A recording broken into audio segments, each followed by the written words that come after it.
নমস্কার বন্ধুরা, সবাইকে শুভ সকাল। রোশনাইয়ের আজকের পর্বের রিভিউ নিয়ে আমি চলে এসেছি তোমাদের সামনে। বাংলা সিরিয়াল সমাচারে তোমাদের স্বাগত জানিয়ে আজকের পর্বের রিভিউ আমি শুরু করছি। গল্পের শুরুতে আমরা দেখতে পাচ্ছি যে রোশনাই তো পৌঁছে গেছে মুম্বাই পৌঁছে সে একটা ট্যাক্সি করে তার গন্তব্যস্থলে যাচ্ছে আর কি। আর ট্যাক্সি ড্রাইভারকে এটাও বলছে যে আপনি আমাকে একটু গাইড করে দেবেন, আমি তো এই শহরে নতুন। ট্যাক্সি ড্রাইভার বলছেন যে হ্যাঁ, করে দেব, অসুবিধে নেই। রোজই তো কত নতুন ছেলে মেয়ে কাজের খোঁজে এই শহরে আসে, অসুবিধে নেই, আপনাকে গাইড করে দেব। আর এদিকে দেখা যাচ্ছে যে মিনি খুব কান্নাকাটি করছে, কারণ তাকে লালন খারাপ মেয়ে বলেছে তাই জন্যে। এবার তো লালন এটা সেটা বলে তাকে ভোলাচ্ছে যে আচ্ছা তুমি বেস্টেস্ট মেয়ে, তুমি পুরো ইন্ডিয়ার বেস্টেস্ট মেয়ে, এবার তুমি বলটা দাও। সে বলটাও কিছুতেই দেবে না। তারপর দেখা যাচ্ছে রোশনাই রোশনাই করে কাঁদছে, কারণ রোশনাই তাকে ছেড়ে চলে গেছে। তখন লালন বলছে আচ্ছা ঠিক আছে, আমি যখন ভোলে বাবার কাছে যাব আমি ঠিক রোশনাইয়ের জন্য প্রার্থনা করব। বলে কি, তুমি ভোলে বাবার কাছে একা যাবে? তোমাকে বলেছি না যে আমি সঙ্গে যাব? তখন বলছে আচ্ছা আচ্ছা বেশ, যেও। আর ওদিকে তো লালনের টিম যারা খেলছে আর কি, সেখান থেকে একটা ছেলে বারবার করে লালনকে ডেকে নিয়ে যাচ্ছে।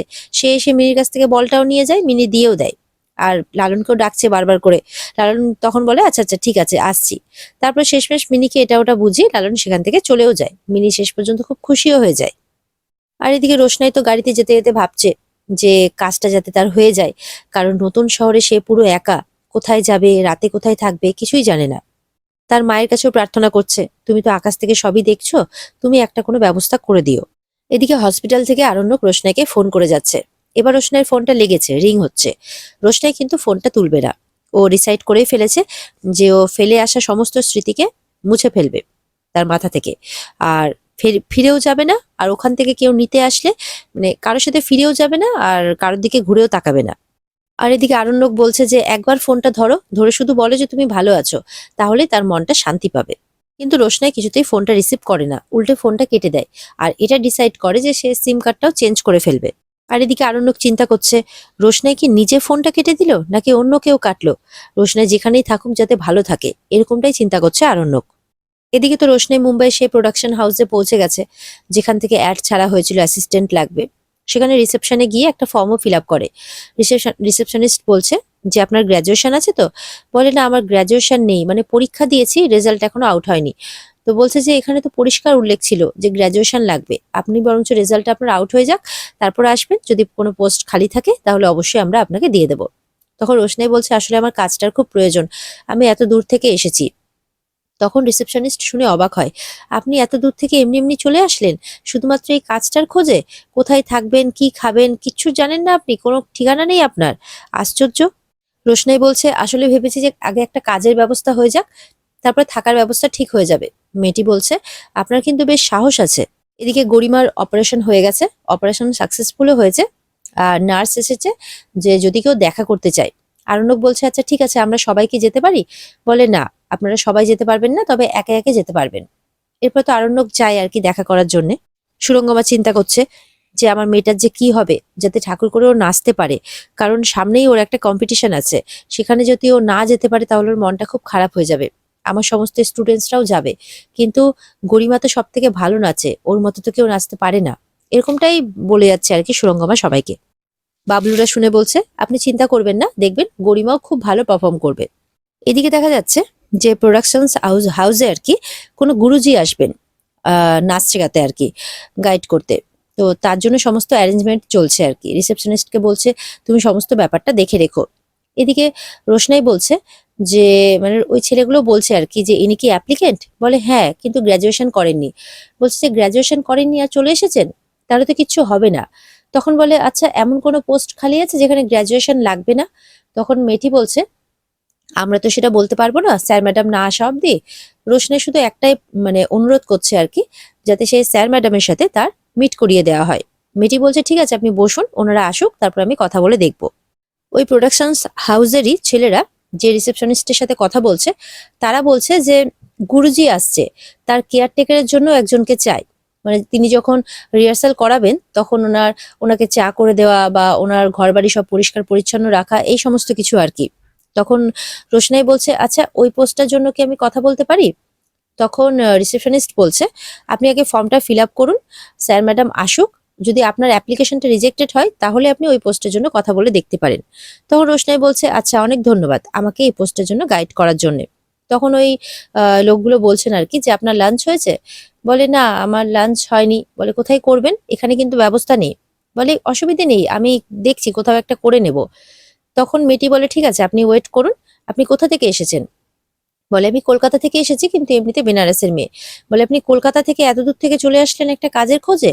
তাও কাজটা হবে কিনা এটা তো কোনো ঠিক নেই, সবে তো ইন্টারভিউ দিতে এসছেন, এতটা ওভার কনফিডেন্ট কি করে আপনি যে কাজটা হয়ে যাবে? বলে না না সেটা আসলে নয়, আগে আমি ইন্টারভিউটা দিই দেখি কি হয়। তখন বলে ঠিক আছে আপনি ওয়েট করুন।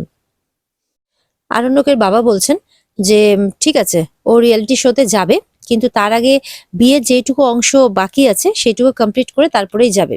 সুরঙ্গমা বলছে আমার মেয়ের বিয়েটা নিয়ে যে এত কাণ্ড হবে সেটা তো আমি ভাবতেই পারিনি।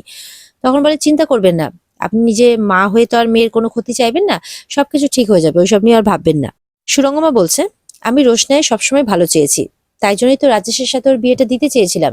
ওর যা স্টেটাস ও তো খুব ভালোভাবেই থাকতো ওখানে, কিন্তু ও যদি বিয়েটা না করতে চায় আমি কি করব বলুন তো? আমি তো ভালোই চেয়ে এসেছি।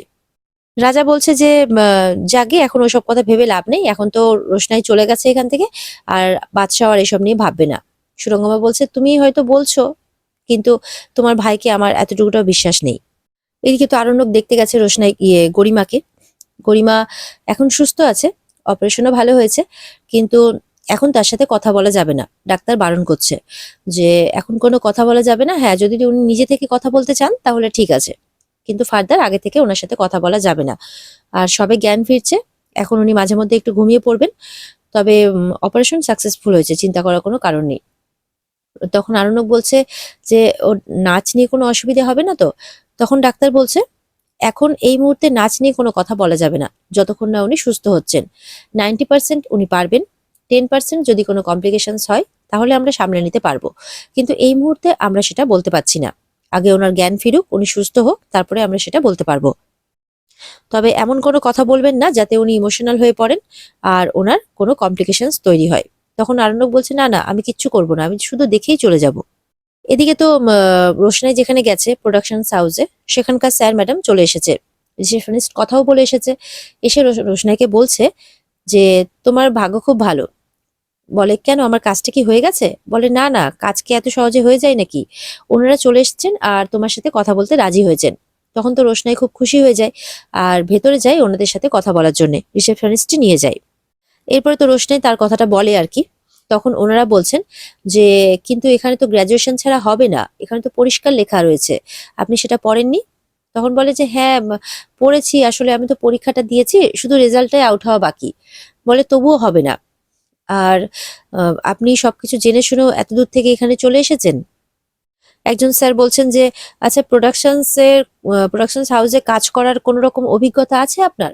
রোশনাই বলছে না নেই। মানে তাহলে কিভাবে হবে, অভিজ্ঞতাও যদি না থাকে তাহলে কিসের ভিত্তিতে আপনাকে নেব আমরা? তখন রোশনাই বলছে আহ আমার জন্য যদি অন্য কোনো পোস্ট ফাঁকা থাকে, অন্য কোনো কাজ থাকে, তাহলে সেটা আপনারা বলতে পারেন।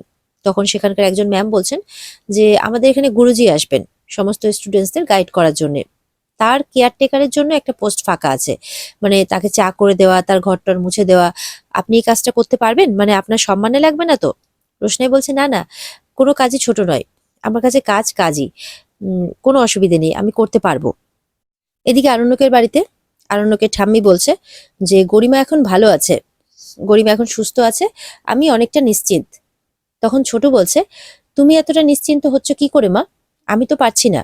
হ্যাঁ গরিমা ভালো আছে সেটা অবশ্যই ভালো খবর, কিন্তু আমাদের বাড়িতে এতদিন যে মেয়েটা থাকলো রোশনাই, সে যে অভিমান করে এই বাড়ি থেকে বেরিয়ে গেল, সে বাইরে কেমন আছে না আছে তুমি একবারও খোঁজ নিলে না, একবারও জিজ্ঞাসা করলে না, তার জন্য তোমার একবারও চিন্তা হচ্ছে না? কেন মা? ছোট থেকে তো এই বাড়িতেই বড় হয়েছি, কত আশ্রিত কত লোক এসছে এই বাড়িতে, তুমি দুহাত ভরে তাদের যত্ন করেছো, কতদিন থেকেছে তারা, কই এখন রোশনের ক্ষেত্রে সেই রকমটা হচ্ছে না কেন? তোমাকে পুরো উল্টো কেন দেখছি আমি মা? সেই কারণে আমি ভালো নেই, ছোট থেকে এটা দেখে অভ্যস্ত তো, এখন আলাদা রকম দেখছি, সেই কারণেই আমি, তোমরা হয়তো ভালো আছো কিন্তু আমি ভালো ভালো নেই। আর আমার সাথে সাথে বড়দা বড় বৌদি, এমনকি সেই অসহায় মেয়েটা মিনি, সেও কিন্তু ভালো নেই। ছোটুর বাবা দাদুভাই বলছেন যে এটা আমার কাছে খুব লজ্জার যে আমি বেঁচে থাকতে আমার সংসারে এরকম একটা কাণ্ড হয়ে গেল। আমি তো তোমার মাকে কিছুতেই বোঝাতে পারছি না যে রোশনাই খুব ভালো মেয়ে। ঠাম্মি তো ওই সমস্ত কোনো কথায় কান না দিয়ে ছোটকে বলছে, আমি তোমাকে অন্য কারণে এখানে ডেকেছিলাম। এদিকে জাহ্নবী এখন সুরঙ্গমাকে বোঝাতে বসেছে, বলছে যে হ্যাঁ, এতদিন রোশনাই ছিল, বাদশা ওর পাশে পাশে ওকে কেয়ার করেছে, ওর যত্ন নিয়েছে, ঠিক আছে, কিন্তু এখন তো ও নেই। আর গরিমার এই অবস্থা, বাদশা কখনোই গরিমাকে ছেড়ে কোথাও যাবে না। আর এতদিন যেটা হয়েছে সেটা আপনি ভুলে যান আন্টি। আর ওকে তো চেনেন যে রোশনাই কেমন মেয়ে, নিজের স্বার্থ সিদ্ধির জন্য সবকিছু করতে পারে। গরিমা বলছে, এখনো কোথায় আছে, কি করছে না করছে আমরা কেউ কিচ্ছু জানি না, আর জানতেও চাই না। হয়তো কোনো বেটার কন্ট্যাক্ট হয়েছে কারোর সাথে, সেখানেই চলে গেছে। এমন করেই বলছে জাহ্নবী। বাবলু বলছে, দেখুন ম্যাডাম, আপনার জন্য তো খুব খুশির দিন যে আমাদের বাড়ি থেকে অলক্ষ্মী বিদেয়ী হয়েছে আর লক্ষ্মী এসেছে। সুরঙ্গমা এই কথাটা শুনে হাসে। এরপরে তারাও একে একে দেখতে যাচ্ছে গরিমাকে। বাবলু, রাজা, জাহ্নবী এরা সবাই যায় দেখতে। এদিকে তো ছোটকে ওর মা বলছে, তোমাকে কিছু কথা বলার জন্যই ডাকা হয়েছে। ছোট বলছে, সে আমি জানি, আসলে মনের মধ্যে কিছু কথা ছিল তো, সেই কারণে সেগুলো তোমাদেরকে বলে দিলাম। তোমাদেরকে বলবো না তো আর কাকে বলবো। ছোটুর মা বলছে, ঠাম্মি, তুমি তো এই সংসারে কোনো কিছু বোঝো না। তখন ছোট বলছে, হ্যাঁ, হয়তো আমি বুঝি না, কিন্তু কোনটা ভালো কোনটা খারাপ বা কে ভালো কে খারাপ এই পার্থক্যটুকু করতে পারি।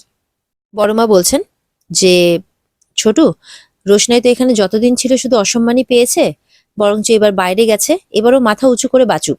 ঠাম্মি বলছে, রোশনাই মাথা উঁচু করে বাঁচুক, তাতে আমাদের কোনো অসুবিধে নেই, কিন্তু এখানে তো ও জন্মায়নি, এখানে তো এসে পড়েছিল, বাদশা ওকে নিয়ে এসেছিল। এবার এখানে আসার পর কি কি ঘটনা ঘটেছে তোমরা সবাই জানো। বাদশার সাথে ওর অনেক ঘটনাই ঘটেছে, আর অন্য কোনো মেয়ের পক্ষে কি সেটা মেনে নেওয়া সম্ভব? কখনোই সম্ভব নয়। তাই ও চলে গেছে, খুব ভালোই হয়েছে। গরিমার মতো ভালো মেয়ে ছিল বলেই সেটা মেনে নিয়েছিল। ছোট বলছে, ছোটবেলা থেকে তুমি আমাদেরকে ভালো মন্দের ফারাকটা শিখিয়েছো, বোধ করিয়েছো, কিন্তু আজকে দেখছি তুমি সেই ভালো মন্দের বিচারটা করতে মানে বোধটা ভুলে গেছো, ভালো মন্দের বিচার করতে পারছো না। ছোট বলছে যে হয়তো এই বাড়ি থেকে যে লাঞ্ছনা গঞ্জনা ও পেয়েছে, তারপরে ও এই বাড়িতে কারোর সাথে যোগাযোগ করতে পারছে মানে চায় না আর কি, তাই ও কাউকে কিছু জানাচ্ছে না। কিন্তু তবুও তো একটু জানলে ভালো হতো যে সে ভালো আছে কিনা, কোথায় আছে। ঠাম্মি বলছে, তার তো কোনো কৃতজ্ঞতা বোধই নেই যে কমসে কম তোমাকেও ফোন করে জানাবে। ঠাম্মি বলছেন যে এইসব মেয়ে না খুব বেইমান হয়, এইসব মেয়ের থাকা খাওয়ার অভাব অভাব হবে না, তুমি চিন্তা করো না। ছোটুর আর বড় মায়ের কিন্তু তাদের মানে এই ঠাম্মির কথা বিশেষ ভালো লাগে না। এদিকে তো রোশনের কাজের ব্যবস্থা হয়ে যায়। ওনারা বলছেন যে দুপুরের লাঞ্চটা আপনি আমাদের এখান থেকেই পাবেন। আর যেই কাজটা আপনাকে দেওয়া হলো কেয়ারটেকারের এই পোস্টের জন্য আপনাকে 10,000 স্যালারি দেওয়া হবে। তো আপনি খুশি তো? মানে রোশনাই বলছে, হ্যাঁ হ্যাঁ, খুব খুশি, কোনো অসুবিধা হবে না। তখন বলছে, আপনি কোথায় থাকবেন এখানে? বলে, সেটা তো আমি এখনো ব্যবস্থা করে উঠতে পারিনি, তবে কিছু না কিছু ব্যবস্থা করে নেব। তখন ওনারা বলছেন যে মুম্বাই শহরে ঘর খোঁজা আর মরুভূমিতে জল খোঁজা কিন্তু অনেকটা একই ব্যাপার, অনেকটা এক্সপেন্সিভ, কিন্তু আপনার এই টাকাতে আপনি ম্যানেজ করতে পারবেন না। রোশনাই বলছে যে এর থেকে বেশি টাকা আমাকে এই শহরে এই নতুন অবস্থায় কেই বা দেবে। তখন বলে, আপনি একটা কাজ করতে পারেন, আমাদের যে রিহার্সাল রুমটা আছে আপনি সেখানেই থাকতে পারেন, কোনো অসুবিধা হবে না। আর এখানে আপনাকে যেটা আরেকটা কাজ করতে হবে সেটা হচ্ছে, এখানে আরো অন্যান্য ছেলে মেয়েরাও কিন্তু আছে যারা রিহার্সালের জন্য আসবে যাবে। তাদের যদি কোনো কিছু লাগে তাহলে আপনি তাদেরকে মানে এনে দিতে হবে আর কি। নিচে দোকান আছে, কোনো অসুবিধা হবে না। তো আপনার এতে কোনো অসুবিধা হবে না তো? রোশনাই তখন খুশি খুশি বলছে, না না, এতে আমার কোনো অসুবিধা হবে না, আমি সবকিছু খুব ভালো করে করে নিতে পারবো। ওনারা বলছেন, এখানে যদি থাকেন তাহলে আপনার মানে থাকা আসা যাওয়ার খরচাগুলোও বেঁচে যাবে, প্লাস আপনি কালকে শুরু থেকেই গুরুজির কেয়ারটা করতে পারবেন, কাল থেকেই কাজে জয়েন করতে পারবে। এই কথাটা শুনে তো রোশনাই খুব খুশি হয়ে যায়। নতুন একটা শহরে এসেছে, নতুন একটা শহরে এসে তার থাকা খাওয়া এমনকি কাজ তিনটেরই ব্যবস্থা একসঙ্গে সে করে নিতে পেরেছে, এতেই সে খুব খুশি। তার এমনি তো খুব বেশি চাওয়া পাওয়া কিছু নেই। তো যাই হোক, এতদূর পর্যন্তই আজকের পর্ব বন্ধুরা। এখানে আজকের পর্ব শেষ হয়ে যায়। যদি ভালো লেগে থাকে তাহলে পর্বকে অবশ্যই লাইক, কমেন্ট আর সাবস্ক্রাইব করতে কিন্তু ভুলবে না। দেখা হবে আগামীকালকে নতুন পর্বের রিভিউ নিয়ে। ততক্ষণ সবাই অবশ্যই অপেক্ষায় থাকবে আর অবশ্যই ভালো থাকবে।